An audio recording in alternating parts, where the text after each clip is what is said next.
And following on to this, Paul, just kind of along the same type of scenario here, would you guys do a mix of opportunistic spot selling? Given the current potential production profile that you mentioned, would you guys look at a little bit of opportunistic spot selling? And would you possibly mix that with some long-term contracting to lock in some of that baseline for the company? Yes, and I'll qualify that more now. With respect to term contracts and everything, I see those as effectively base loading or supporting the minimum, whatever we need to maintain our production. Not necessarily at the top end, but to create that.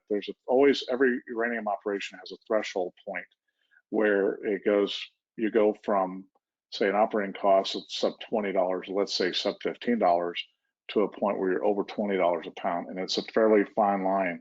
We want to keep our base demand, the revenue source, at that point. So typically it's about that 50% production capacity of the facility where you get that break point.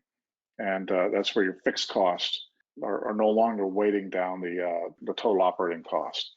I want to effectively base load the fixed costs of my production through term contracts, and then use the upside exposure to the spot market. And there are a couple of ways one could do that. One could have basically a spot indexed offtake agreement, or you could just do it directly in the spot market. I have done both.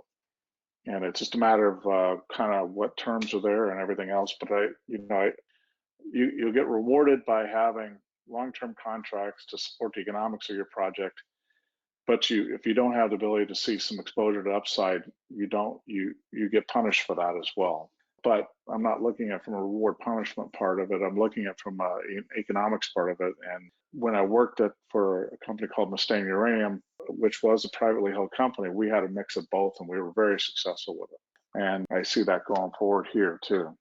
And it keeps you from being too exposed to one pricing mechanism versus another.